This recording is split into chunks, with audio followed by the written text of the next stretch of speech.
Good morning, everyone, and welcome to Urban Update. I'm Byron Barnett.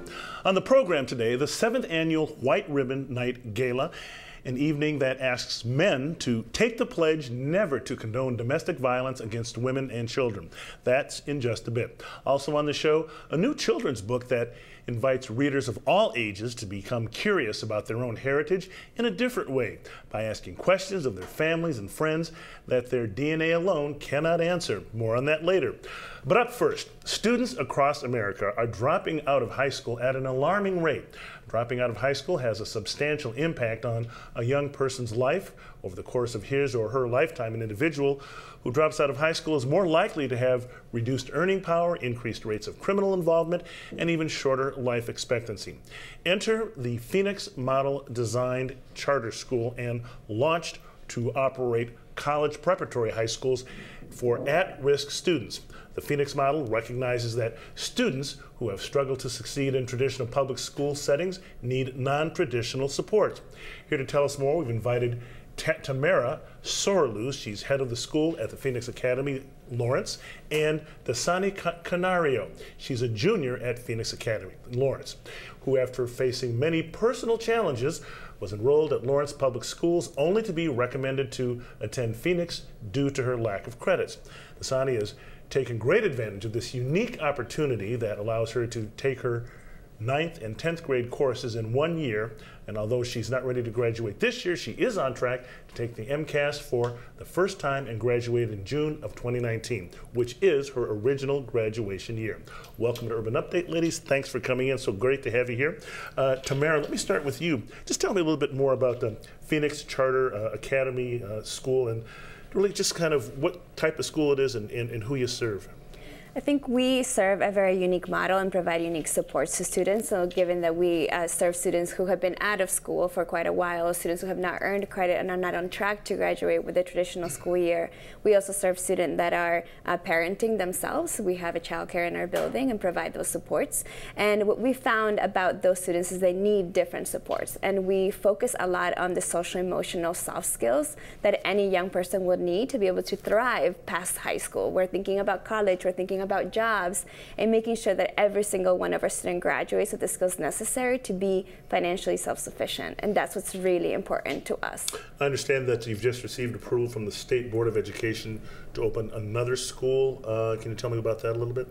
No, so we just actually received approval to open our school as a charter. As a charter, okay. Yes. For the past 5 years, we have been functioning as a partnership with Lawrence Public Schools, being an in-district school, and this will be the first year. We're very excited to be able to be an independent charter and be able to try out different models and supports for our students and be able to meet their needs and where they're at. How will that affect what you do? Will you just have more freedom to experiment and try different things?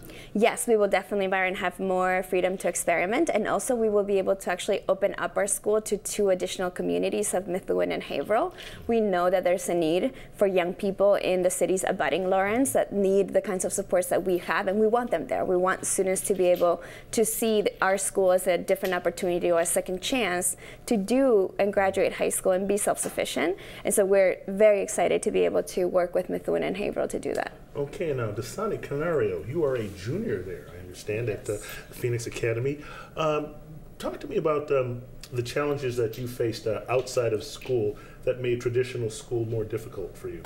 The challenges I faced outside of school were more being, as in more like being in the streets, hanging out with friends that I wasn't supposed to hang out with, skipping school a lot when I was supposed to be there.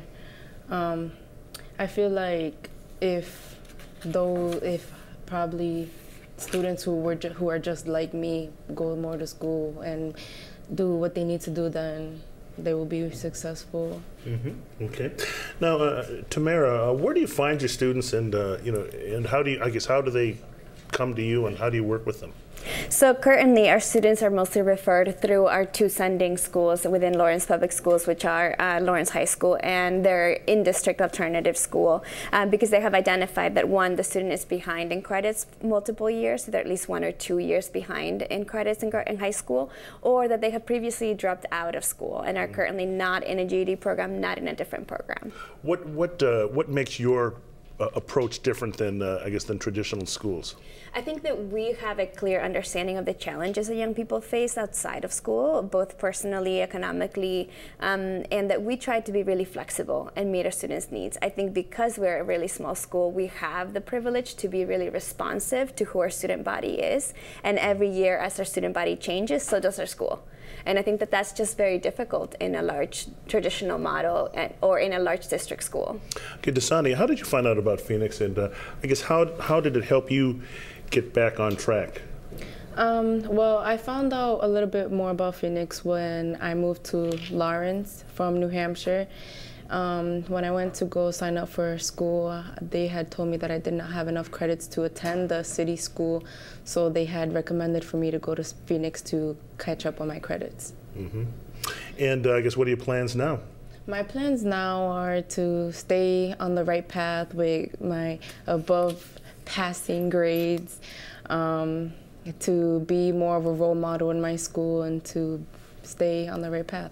Okay, I would post, are you hoping to go on to school after high school? Yes.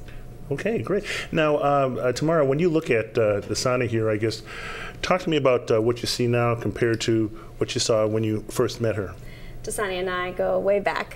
We have a very long history, and I think the young woman that I see before me is a very different young woman than when I started. I don't think that I could have dragged Dasani here her first couple of months with us, and I think Dasani was still trying to figure out who she was and what she valued and what her priorities were, and now I see a young woman who knows exactly what she wants and where she's going, and that determination has led to her being an honor roll student for the first time in her high school career, and to really be able to excel and go above and beyond and be a Phoenix ambassador, be a student leader, which are things that she did not yet see in herself when she started with us. So, how is your success rate? So this year we have a total of 25 students graduating. Again, we're a very small school, and that feels really exciting. We also will have the youngest percentage of young men graduating, which, as we know in the state, is a very challenging population, given that we have not had success graduating young men of color. And that's something that feels really important and is definitely a value that we have, working really hard to graduate our young men and give them the path to success. Sonny, given any thought to what you'd like to study after high school? After high school, I feel like, honestly, I need a break after these 4 long years of school. But I want to go to college to actually make my future better. Okay, great. And just to kind of wrap things up here, Tamara, I guess, how can people get involved? How can they support what you do? Or if maybe if they know someone who might be able to utilize your services? Absolutely. We definitely want young men and women to be able to find us easily. They can come to our school. We're located at 15 Union Street in Lawrence. We will be taking applications from the larger community, Lawrence, Methuen, and Haverhill, for our school next year. And we want people to just not give up on our students, to support us. All right, we'll leave it right there. Tamara Soraluz and Dasani Canario, thank you both for coming in. Congratulations on really getting the school off the ground. I know you were there right at the beginning, and congratulations to you for not giving up. Thank you. Okay, coming up next, information on the recently celebrated 7th Annual White Ribbon Night Gala. The details right here on Urban Update.